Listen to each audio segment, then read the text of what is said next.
ایک شخص آب حیات کے چشمے سے پانی پی لے گا تو اس کو موت نہ آئے گی۔ تو حضرت ذوالقرنین نے اسی تلاش میں مغرب کی طرف سفر شروع کیا اور آپ کے ساتھ حضرت خضر علیہ السلام بھی تھے۔ حضرت خضر تو آب حیات کے اس چشمے تک پہنچ گئے اور اس کا پانی بھی پی لیا، مگر حضرت ذوالقرنین کے مقدر میں وہ نہیں تھا اور آپ کو آب حیات نہ مل سکا۔ حضرت ذوالقرنین کا سفر جاری تھا اور آپ چلتے چلتے ایسے مقام پر پہنچ گئے، کیونکہ ویسٹ میں ہی سورج غروب ہوتا ہے، وہ بالکل دنیا کے آخری کونے میں آ گئے اور سورج غروب ہونے کے وقت آپ کو ایسا منظر نظر آتا جیسے ایک سیاہ چشمے میں سورج ڈوب رہا ہے۔ جیسے کہ سمندری سفر جو کرتے ہیں تو لوگوں کو ایسا لگتا ہے کہ سورج جو ہے وہ سمندر کے اندر ڈوب رہا ہے، لیکن ویسٹ کے آخر میں آپ اتنا آگے پہنچ چکے تھے، جو دنیا کا آخری کونا تھا وہاں ان کو ایک عجیب قوم ملی جو جانوروں کی کھال پہنے ہوئے تھے اور اس کے سوا کوئی دوسرا لباس ان کے بدن پر نہیں تھا۔ وہ دریائی مردہ جانور کھاتے تھے، اس کے علاوہ کوئی غذا نہیں تھی ان کی۔ وہ قوم ناسک کہلاتی تھی۔ حضرت ذوالقرنین نے ان کو دین کی دعوت دی، اسلام کی دعوت دی۔ کچھ لوگ تو ایمان لائے، لیکن کچھ لوگوں نے آپ کے ساتھ جنگ بھی کی اور وہ آخر کار بے بس ہو گئے۔ اس کے بعد اب باری ہے ان کے دوسرے سفر کی۔ اب یہ سفر ایسٹ کی طرف تھا، یہاں تک کہ چلتے چلتے آپ ایسی جگہ پہنچ گئے جہاں سے سورج طلوع ہوتا ہے۔ آپ سورج طلوع ہونے کی جگہ پر جا پہنچے۔ آپ نے وہاں پر دیکھا کہ وہاں پر ایسی قوم ہے جن کے پاس کوئی عمارت اور مکانات نہیں ہیں۔ ان لوگوں کا یہ حال تھا کہ جب سورج طلوع ہو جاتا تو یہ غاروں میں چلے جاتے، زمین کے اندر چلے جاتے، اور جب سورج ڈھل جاتا تو غاروں سے نکل کر اپنی روزی کی تلاش میں نکل جاتے۔ یہ لوگ منسک کہلاتے ہیں، ان کی قوم کا نام تھا منسک۔ حضرت ذوالقرنین نے ان لوگوں کے مقابلے میں بھی اپنی اسلام کی دعوت پیش کی۔ اسی طرح کچھ لوگ ایمان لائے اور کچھ لوگ اڑے رہے اور آپ سے جنگ بھی کی، لیکن بہرحال آپ نے ان لوگوں کو بھی قابو کر لیا۔ اب ان کا تیسرا سفر تھا نارتھ کی طرف، یہاں تک کہ آپ صدین یعنی دو پہاڑوں کے درمیان پہنچ گئے تو وہاں بھی آبادی عجیب و غریب تھی، ان کی زبان بہت عجیب و غریب تھی۔ ان لوگوں کے ساتھ اشاروں میں بھی بہت مشکل سے بات چیت کی جا سکتی تھی۔ ان لوگوں نے حضرت ذوالقرنین سے یاجوج ماجوج کے مظالم کی شکایت کی اور آپ سے مدد مانگی کہ آپ ہمیں ان ظالموں سے بچائیں۔ ناظرین، یاجوج ماجوج یہ کون تھے؟ یہ یافس بن نوح علیہ السلام کی اولاد میں سے ایک فسادی گروہ ہے اور ان لوگوں کی تعداد بہت زیادہ ہے، جس کا اندازہ ان حدیث مبارکہ سے آپ لگا سکتے ہیں کہ حضرت عبداللہ بن عمر رضی اللہ تعالیٰ عنہ نے فرمایا کہ جن و انس کے کل 10 حصے ہیں اور ان میں سے 9 حصے یاجوج ماجوج ہیں، باقی 1 حصہ انسان ہے۔ اب ذرا غور کریں کہ اگر اس وقت دنیا میں 7 بلین انسان، 7 ارب لوگ ہیں تو اس حساب سے تقریباً 70 بلین یاجوج ماجوج ہو سکتے ہیں اور ان کی تعداد بڑھ رہی ہے۔ اور جس وقت یاجوج ماجوج آئیں گے، نہ جانے اس وقت دنیا میں کتنے لوگ ہوں گے، تو وہ 10 گنا زیادہ ہوں گے۔ 10 گنا انسانوں سے زیادہ یاجوج ماجوج کی تعداد ہوگی۔ یاجوج ماجوج یہ اولاد آدم علیہ السلام سے ہیں، ان میں مرد بھی ہوتے ہیں اور عورتیں بھی ہوتی ہیں، اور ان کے 3 گروہ ہیں، ایک طاویل، دوسرا تاریس، تیسرا منسک۔ ان میں جو بھی مرتا ہے تقریباً 1000 یا اس سے زائد اولاد چھوڑ کر مرتا ہے۔ یہ لوگ بہت خونخوار اور بہت وحشی اور جنگلی ہیں، کیونکہ جانوروں کی طرح رہتے ہیں، اور جو بہار کے موسم میں یہ لوگ اپنے گھروں سے نکلتے ہیں اور تمام کھیتیاں اور سبزیاں کھا جاتے ہیں اور خشک چیزوں کو لاد کر لے جاتے ہیں۔ آدمیوں، جنگلی جانوروں، یہاں تک کہ سانپ، بچھو، گرگٹ، سب کچھ، چھوٹے بڑے جانور سب کو کھا جاتے ہیں۔ جب حضرت ذوالقرنین رضی اللہ تعالیٰ عنہ سے لوگوں نے فریاد کی کہ آپ ہمیں یاجوج ماجوج کے ان مظالم سے بچائیں، چاہے اس کے بدلے آپ کچھ لے لیں، حضرت ذوالقرنین نے کہا کہ میرے پاس اللہ کا دیا ہوا بہت کچھ ہے، مجھے کسی چیز کی ضرورت نہیں ہے، مگر تم اپنی جسمانی محنت کے ذریعے میری مدد کرو۔ آپ نے کمال کیا کیا کہ ان دونوں پہاڑوں کے درمیان آپ نے بہت بڑی گہری بنیاد کھدوائی۔ اتنا گہرا کھدوایا اس کو کہ اس کو اتنا کھودا کیا اس میں پانی نکل آیا، اور پھر اس کے بعد آپ نے اس میں پگھلائے ہوئے تانبے سگار کے پتھر جمائے اور لوہے کے تخت نیچے اوپر لگا کر ان کے درمیان لکڑی اور کوئلہ بھروا دیا اور اس میں آگ لگا دی، یعنی اس طرح کی دیوار کے پہاڑ کی بلندی تک اونچی بھی کر دی، اور اتنی مضبوط یہ دیوار ہو گئی کہ اب اس میں پگھلایا ہوا تانبا بھی ہے۔ اب یہ مل کر بہت مضبوط دیوار بن گئی ہے اور یہ بالکل پہاڑ کی اونچائی تک بنا دی گئی ہے۔ آج کے زمانے میں جسے ہم کنکریٹ کی دیوار کہتے ہیں، یہ اس سے بھی زیادہ مضبوط دیوار ہے۔ اب ہوا کیا کہ یاجوج ماجوج دیوار کی ایک طرف اور یہ قوم دیوار کی دوسری طرف ہیں۔ اب حدیث پاک میں ہے کہ یاجوج ماجوج روزانہ اس دیوار کو توڑ دیتے ہیں۔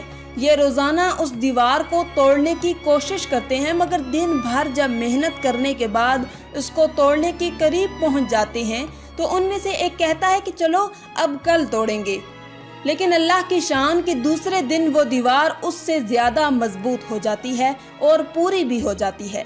پھر جب دوبارہ دیوار ٹوٹنے کا وقت آتا ہے تو پھر کوئی کہتا ہے کہ چلو پھر توڑیں گے، دوسرے دن پھر ایسا ہی ہوتا ہے۔ یہ ہوتا جا رہا ہے، مگر ایک دن آئے گا جب اللہ کی رضا ہوگی کہ قیامت سے پہلے یہ باہر نکلیں گے، تو انہی میں سے کوئی شخص کہے گا کہ انشاءاللہ کل اس دیوار کو توڑیں گے۔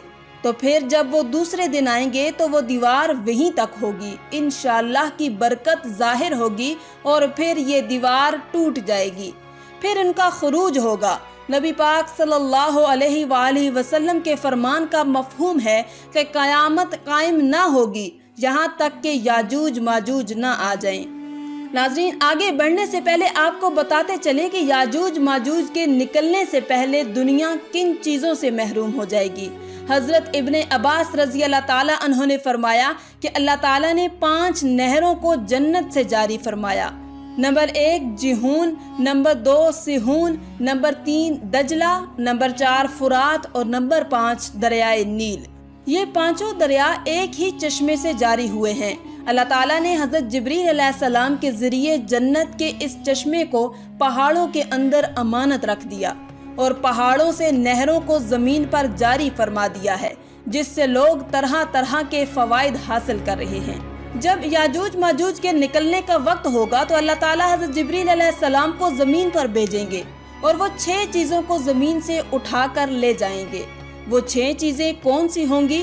ناظرین، قرب قیامت میں یاجوج ماجوج کے آنے سے پہلے یہ چیزیں دنیا سے چلی جائیں گی۔ نمبر 1 قرآن پاک، نمبر 2 تمام علوم، جی ہاں علم بھی سارا چلا جائے گا، نمبر 3 حجر اسود، نمبر 4 مقام ابراہیم، نمبر 5 حضرت موسیٰ علیہ السلام کا تابوت، اور نمبر 6 یہ جو ہم نے مذکورہ 5 نہروں کی بات سنی، یہ 5 نہریں بھی گویا واپس اٹھا لی جائیں گی۔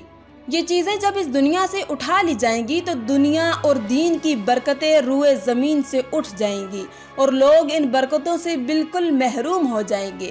اللہ اکبر، کیسا دور ہوگا وہ ذرا سوچیں آپ۔ ہو سکتا ہے کہ کسی کے ذہن میں سوال آئے کہ یاجوج ماجوج دکھیں گے کیسے، ان کا چہرہ کیسا ہوگا، آنکھیں اور بال کیسے ہوں گے؟ تو اس کا جواب یہ ہے کہ حدیث پاک میں یاجوج ماجوج کے بارے میں آیا ہے کہ وہ چوڑے چہرے والے، چھوٹی آنکھوں والے اور موٹے بالوں والے ہوں گے۔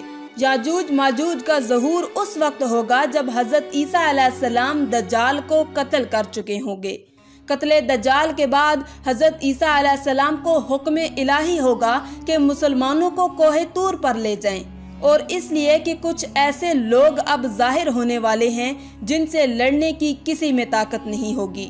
پھر یاجوج ماجوج کا ظہور ہوگا، ان کا گویا خروج ہوگا۔ ناظرین، یاجوج ماجوج کے نکلنے پر دنیا میں عجیب و غریب فساد برپا ہو جائے گا۔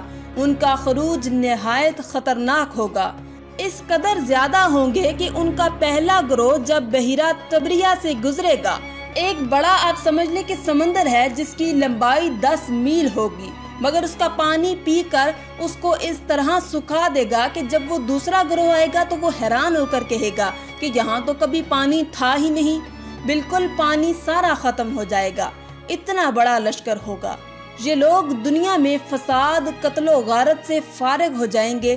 سب لوگوں کو جب ختم کر لیں گے، مسلمان تو کوہ طور پر حضرت عیسیٰ علیہ السلام کے ساتھ ہوں گے، تو یہ کہیں گے کہ زمین والوں کو تو قتل کر لیا، آؤ اب آسمان والوں کو قتل کریں۔ اللہ اکبر! یہ کہہ کر وہ اپنے تیر آسمان کی طرف پھینکیں گے۔ خدا کی قدرت تو دیکھیں کہ تیر آسمان سے جب نیچے گریں گے تو ان پر خون لگا ہوا ہوگا۔ یہ انہی اپنی حرکتوں میں مشغول ہوں گے، اور وہاں پہاڑ پر حضرت عیسیٰ علیہ السلام اپنے ساتھیوں سمیت موجود ہوں گے۔ اس وقت حضرت عیسیٰ علیہ السلام اپنے ساتھیوں کے ساتھ مل کر دعا فرمائیں گے۔ اللہ تعالیٰ یاجوج ماجوج کی گردنوں میں ایک قسم کا کیڑا پیدا فرمائیں گے، وہ سب کے سب یکدم مر جائیں گے۔ ان کے مرنے کے بعد حضرت عیسیٰ علیہ السلام پہاڑ سے اتر آئیں گے اور دیکھیں گے کہ تمام زمین ان کی لاشوں سے بھری پڑی ہے، یعنی اتنی زمین پر لاشیں ہوں گی کہ زمین پر ایک بالسٹ جگہ بھی باقی نہ ہوگی اور بہت بدبو ہوگی۔ اب اتنے لوگوں کو کہاں اور کیسے دفنایا جائے، انہیں کہاں لے جایا جائے؟ اللہ تعالیٰ کی شان دیکھیں کہ حضرت عیسیٰ علیہ السلام کی دعا کی برکت سے اللہ تعالیٰ کچھ ایسے پرندے بھیجے گا جن کی گردن اونٹ جتنی ہوگی۔ وہ یاجوج ماجوج کے ان جسموں کو اٹھا کر لے جائیں گے وہاں جہاں اللہ چاہے گا۔ ابھی ان کے ظلم اور زیادتیوں کی سزا مکمل نہیں ہوگی۔ یاد رہے، یہ تو ان کو دنیا میں ملنے والی سزا ہے، ان کو جہنم میں بھی دردناک عذاب دیا جائے گا، کیونکہ ان کے کثیر گناہ ہیں۔ ایک تو یہ کہ انہوں نے ظلم و زیادتی، قتل و غارت گری کا بازار گرم کیا ہوگا، اور دوسرا یہ کہ ایمان بھی نہیں لائے تھے، حالانکہ ان کو ایمان کی دعوت دینے ہمارے پیارے آقا حضرت محمد صلی اللہ علیہ وآلہ وسلم تشریف لے گئے تھے۔ حضرت ابن عباس رضی اللہ تعالیٰ عنہ فرماتے ہیں کہ نبی پاک صلی اللہ علیہ وآلہ وسلم نے فرمایا کہ معراج کی رات اللہ تعالیٰ نے مجھے یاجوج ماجوج کو دعوت اسلام دینے کے لیے بھیجا۔ نبی پاک فرماتے ہیں کہ میں ان کے پاس گیا، میں نے ان کو اللہ تعالیٰ کی طرف بلایا، انہیں عبادت کی دعوت دی، مگر انہوں نے میری دعوت کو جھٹلا دیا، انکار کر دیا، اور فرماتے ہیں یہ اللہ تعالیٰ کے نافرمان بندوں اور اولاد ابلیس کے ساتھ دوزخ میں جائیں گے۔ ان کے مرنے کے بعد زمین امن و سکون اور برکتوں سے بھر دی جائے گی۔ اللہ کی نعمتیں اس